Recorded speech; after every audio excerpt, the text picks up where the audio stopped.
So let's start with the first theme now. As we have four defects, we need the Vedas. So many people feel that there is no need for us to actually refer to scripture, because scripture in and of itself is just some body of knowledge that was written by some sages long ago, and we don't need that right now. However, the scriptures are the word of God, and as the word of God, they are eternally relevant. Just as whether it is the modern times, the ancient times, the medieval times, or the postmodern times, we need the sun for illumination. Similarly, we need scripture for illumination, whatever be the times that we live in. So that's why the scriptures give us eternal knowledge which we need at all times. Now, the need for the scriptures can be understood in various ways. One of the ways is by recognizing the limitation of our own sources of knowledge. So what are our sources of knowledge? That we will try to see how they are flawed. So we have four defects. That's why we can't acquire knowledge properly. So here we are showing these four defects. So on the rightmost of the screen you see reality. So what this means is there is the external world, and in that external world we try to perceive it with our senses. Now there are four progressive limitations to our knowledge which make it more and more difficult for us to understand things. So the first problem is that our senses are limited. So because our senses are limited, we can't perceive things clearly. So to understand these four defects, we can envision four sets of doors in front of us. Now, if all the four doors are open, we can see clearly what is ahead. If one of the doors is closed, then we can see less. Now, if like that, the second door is also partially closed. So actually, much of what is outside is obscured by the partially closed first door, and whatever is still revealed is obscured by the partially closed second door.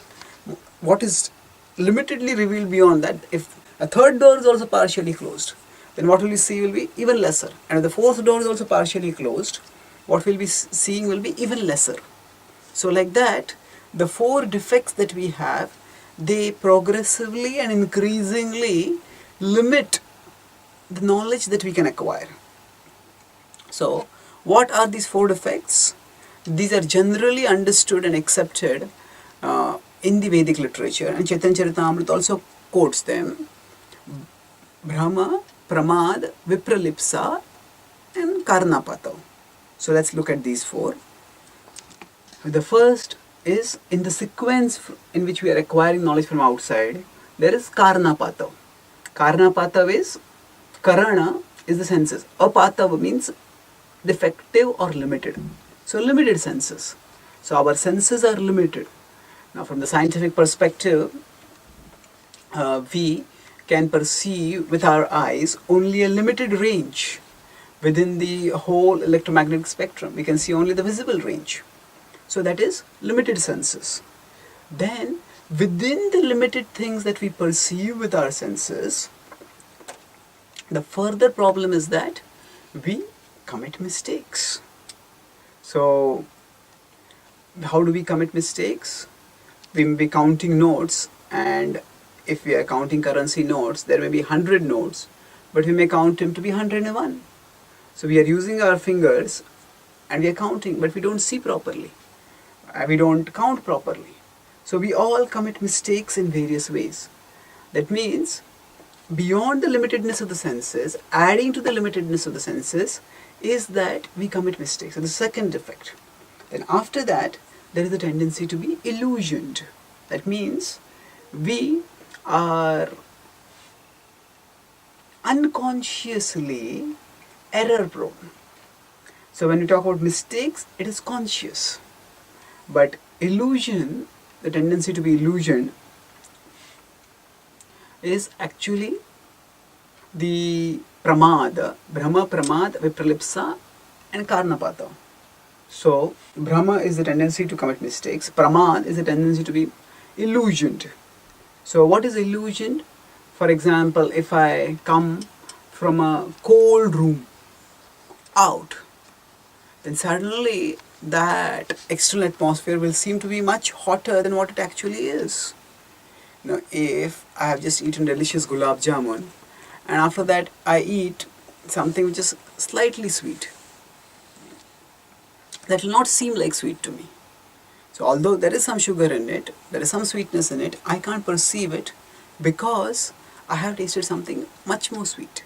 So tendency to be illusion refers to something which happens subconsciously, unconsciously, without our realizing it. Now beyond that is the tendency to cheat, vipralipsa. So cheating propensity. So why do we have the cheating propensity? Because often we want to twist reality to suit our preconceived notions. So that means because we want to believe something, so we cheat, we doctor the fact so that we can believe what we want to believe. So there was an American comedian who said that actually, I have already made up of my mind, don't confuse me with the facts. So don't confuse me with the facts. So the question begs itself, how have you made up your mind?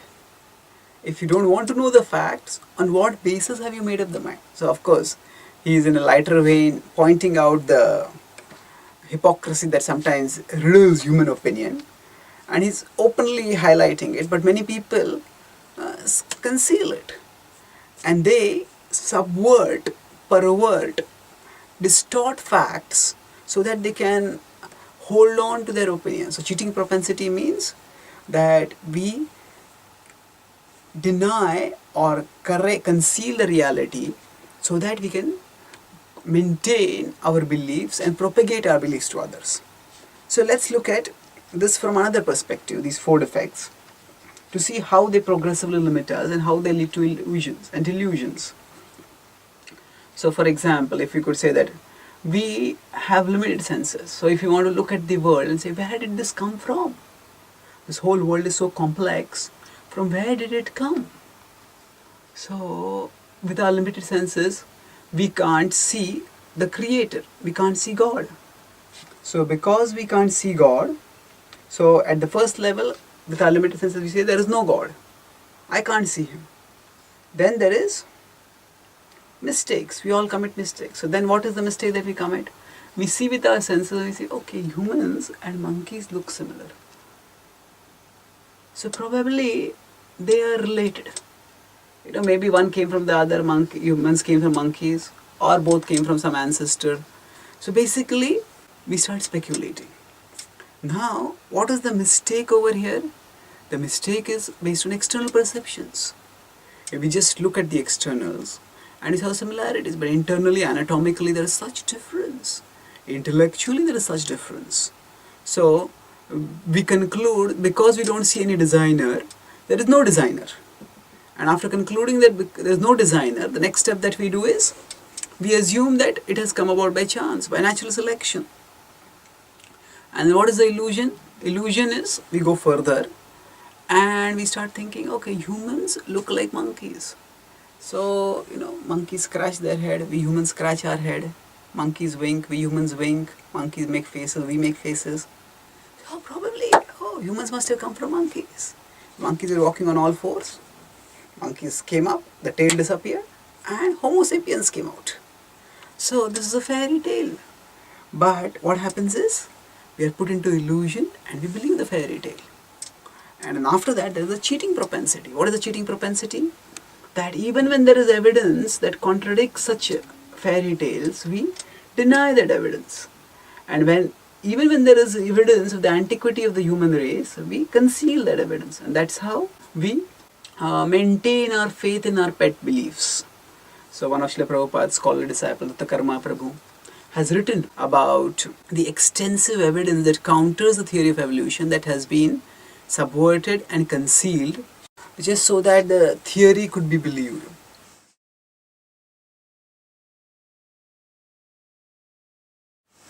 So this is cheating propensity at work. So in this way we see that there are these four defects which progressively limit our knowledge. So first of all, in the totality of reality, our senses can allow us to perceive only little of it. And with that little which we perceive, within that we commit mistakes. Within that, whatever we are able to perceive without committing mistakes, we go into illusion. We inadvertently, unconsciously commit mistakes. And within what we are able to see, within that also, we succumb to the cheating propensity. And because all of us have these four defects, so we by ourselves cannot acquire perfect knowledge. We need some other source of knowledge. So what is that source of knowledge? That is the Vedas. So now Srila Prabhupada goes on and gives an explanation of what is the Vedas. So the term Veda can be understood at multiple levels. So the word Veda, Srila Prabhupada uses in his purport in the most expansive sense. He uses it to refer to all knowledge. So the word Veda literally means knowledge. So in fact, all knowledge that anybody has, that can be said to be Veda. So in the expansive sense of the word, it refers to all knowledge. In an average sense of the word, we use Vedic and non-Vedic. So for example, we may say Islam, Christianity. These are non-Vedic religions because they do not accept the authority of the Vedas. So in the average sense, we refer to the Veda as the Vedic literature. And there are some scholars who use the term Veda in a very restrictive, narrow sense, and they say Veda refers to only the four Vedas. So they consider even the Smritis, the Puranas, Itihasas, to be non-Vedic. So that is the use of the word Veda in a very restrictive sense.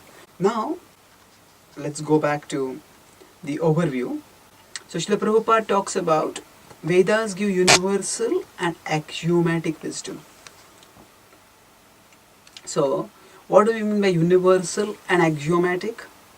Universal means that which is applicable at all times. As I discussed, the sun illuminates at all times. And axiomatic means it is implicitly true. So, because it is the word of God, it is true. Now, in some cases, we may not be able to understand exactly how it is true with our current level of knowledge. That is because our current level of knowledge is limited, not because that knowledge itself is wrong. So the Vedas give universal and axiomatic wisdom. And then after that, Srila Prabhupada elaborates, Vedic knowledge is superior to Pratyaksha and Anuman. So through Pratyaksha refers to direct sense perception. So we look at the sky, we look at the water, we look at the desert, and sometimes we see water, mirage in the desert. So that is Pratyaksha knowledge, which is having its limitation. Anuman refers to mental speculation. Pratyaksha is sense perception. Anuman is mental inference or speculation. So both of these are defective. Why? Because both of them are ultimately subject to the four defects. Pratyaksha is directly, we are limited in what we can perceive. And the four defects are there which limit both these systems of knowledge. Now this does not mean that Pratyaksha and Anumana are useless. They have their utility, but they have their limitations which have to be recognized. So in Western schools of thought, Pratyaksha and Anuman are sometimes referred to as empiricism and rationalism. So empiricism refers to that which is empirically perceived. So that which is a reality which we perceive with our senses, that is called empirical. And the school of thought which considers empirical sense perception to be the primary, if not the only source of knowledge, that is called as empiricism.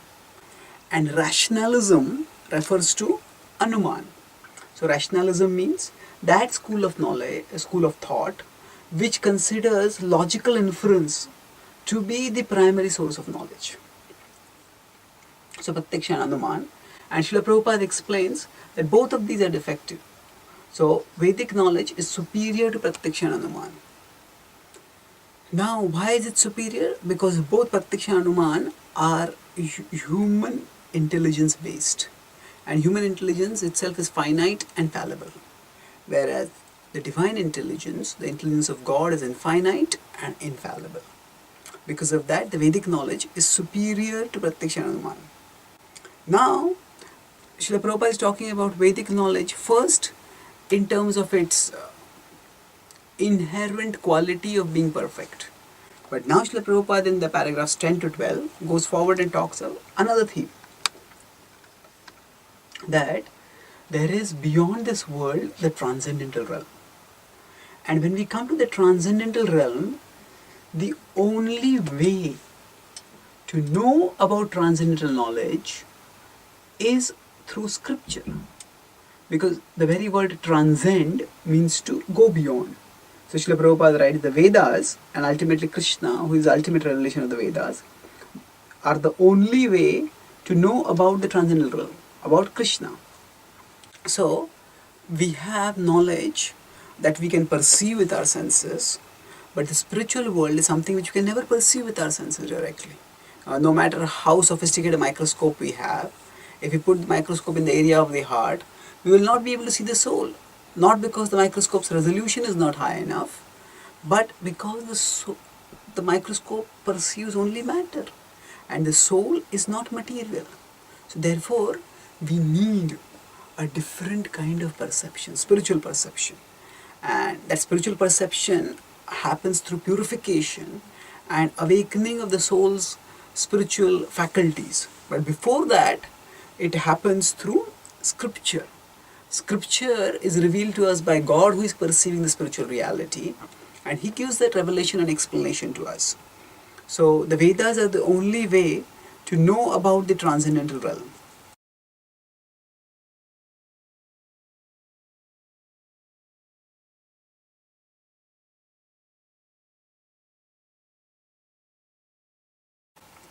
So we can talk about the Vedic knowledge in three terms now. So there is Vedic knowledge that agrees with Pratyaksha and Anuman. There is Vedic knowledge that may sometimes appear to disagree with Pratyaksha and Anuman. And there is Vedic knowledge that is transcendental. So for example, we have Vedic mathematics, which gives many principles of mathematics that give the same results as modern mathematics, but they give it faster and easier in many ways. So here, there is agreement between Pratyaksha and Anuman, but agreement of the Vedic knowledge with Pratyaksha and Anuman, but this is material knowledge. Now sometimes our material knowledge may disagree with Vedas. Why is that? Because our material knowledge is, as I said, fallible.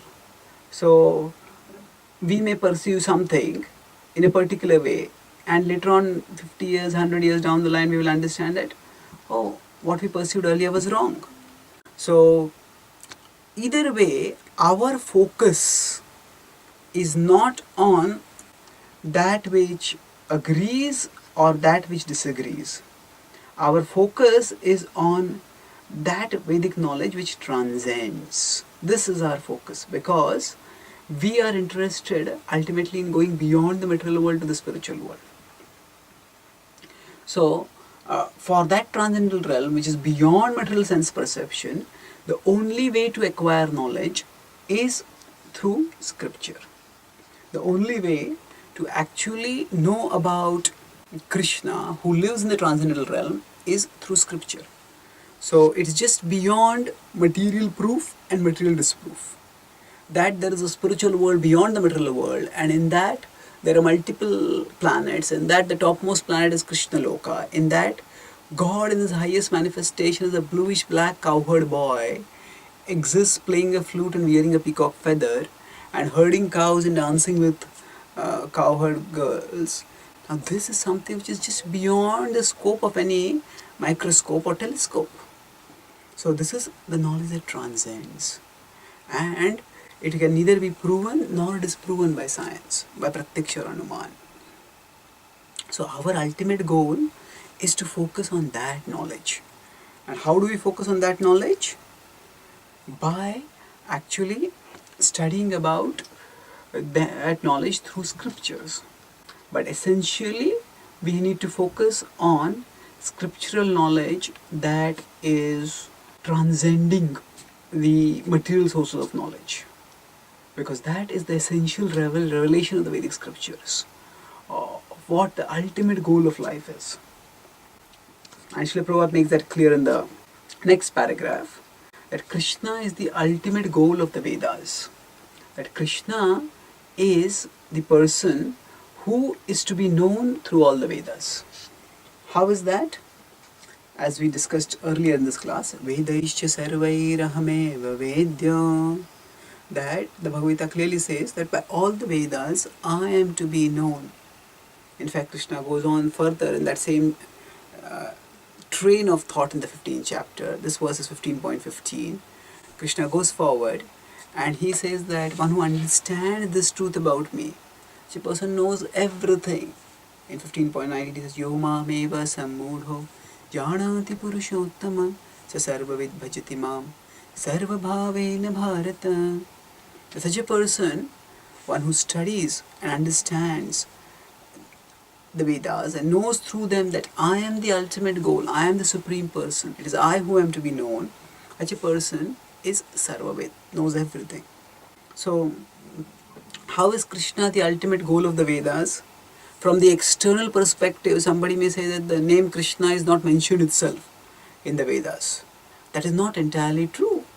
Actually, there is a whole Gopala Tapani Upanishad, one of the important Upanishads, which is devoted to Lord Gopal.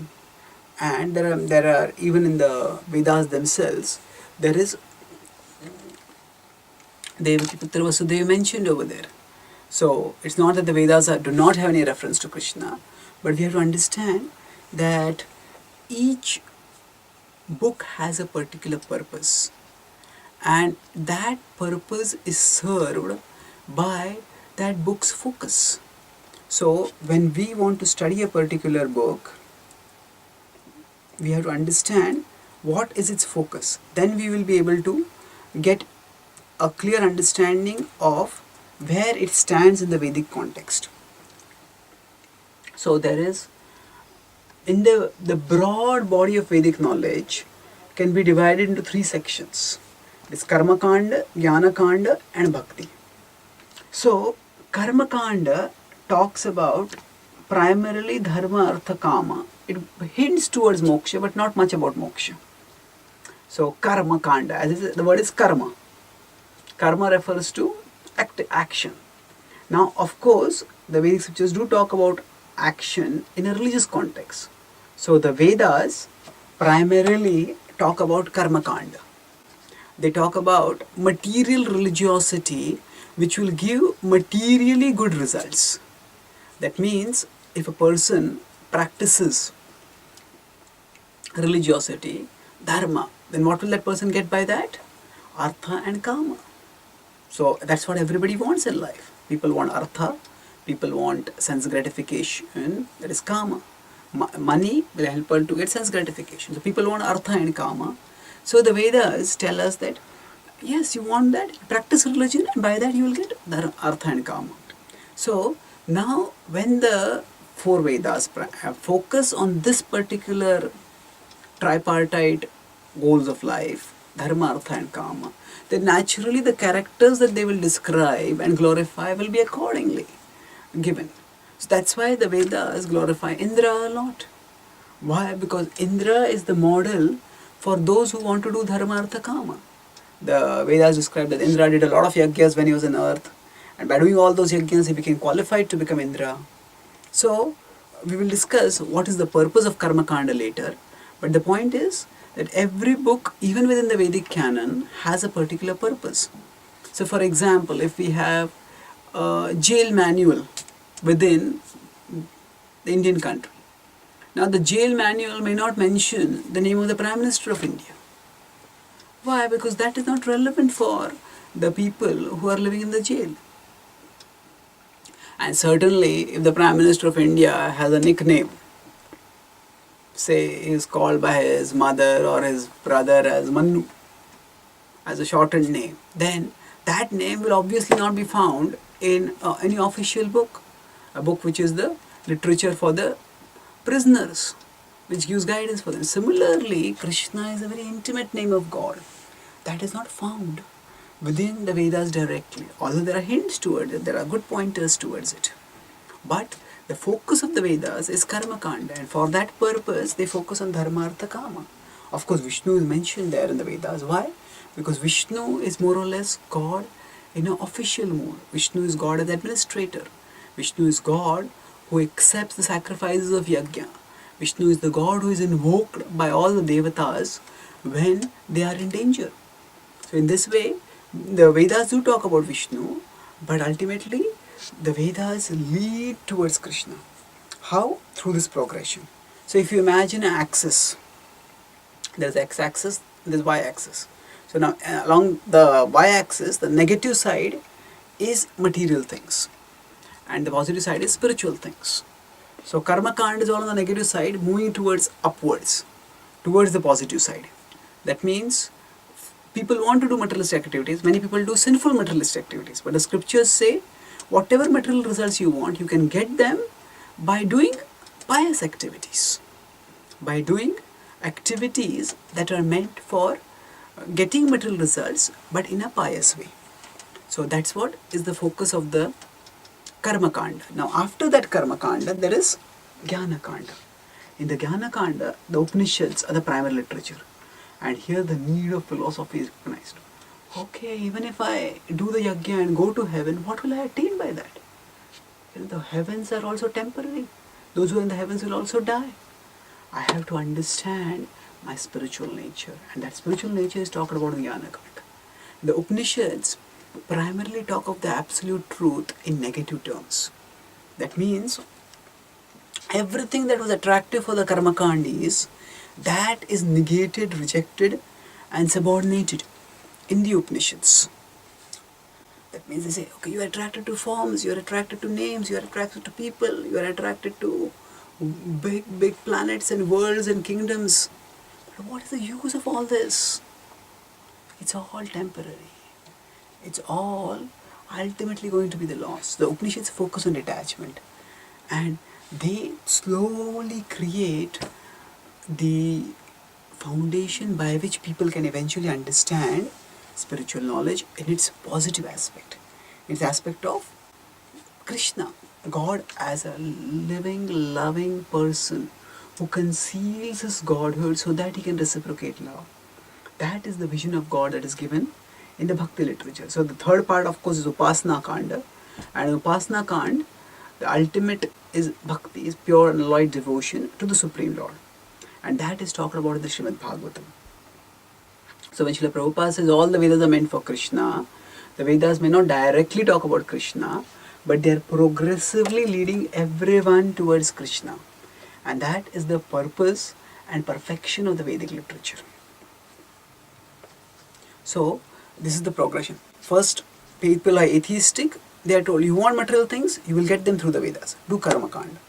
Then when they start developing faith in the Vedas, then they are introduced to the next stage, that is the Upanishads. They say, what is the use of getting material things? They will all be lost. Even if you go to heaven, that will be temporary.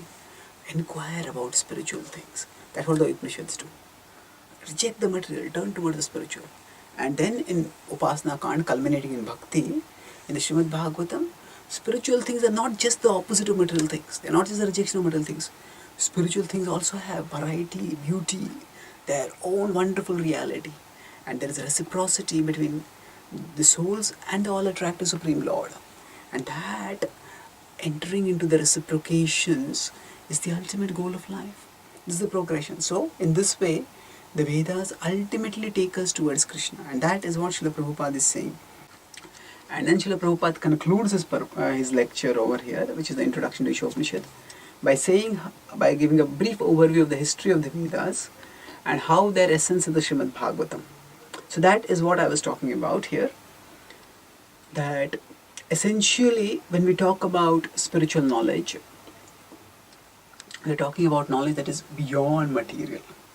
So the scriptures do give us material knowledge so that we develop faith that this works even at a material level. So when somebody has some sickness and the scriptures say, do this yajna, do this puja, and the person's sickness gets cured and the person develops faith. Oh, this works. So when the person develops that faith, then the person starts inquiring further. Now in the first canto of Srimad Bhagavatam, in chapters 4, 5, 6, That's one of the most foundational discussions in the Bhagavatam. That is the discussion between Narada and Vyasa. And there Narada chastises his disciple Vyasa, saying that you have written all the Vedic literature, but you have forgotten to give their most essential message. That is the Supreme Personality of Godhead. You just talked about material things. Therefore, now glorify the Supreme Lord. And that's what he does in the Srimad Bhagavatam. And then he becomes fully satisfied. So, the Vedas are given, they are eternal books of knowledge which are put in written form by Vyasadeva. But he was not satisfied by putting all the other literature in written form. He became satisfied only when he was able to exclusively and purely glorify the Supreme Lord through the Srimad Bhagavatam. That's why it's the Amal Puran, and it's the essence of the of all the Vedic knowledge. So I'll summarize what we discussed today. We discussed the four defects, four progressively closed doors which decrease our perception and capacity of perception more and more. And then we discussed how the Vedas give three kinds of knowledge, in the sense that something which is agreeing with Pratyaksha and Anuman, disagreeing with, and transcending. Our focus is primarily on that knowledge which transcends, and Prabhupada says there is no other source for this knowledge. And then we discussed the progression within the Vedic body of knowledge, Karma Kanda, Jnana Kanda, to ultimately Bhakti, culminating in Krishna. Thank you very much. Srila Prabhupada ki jai.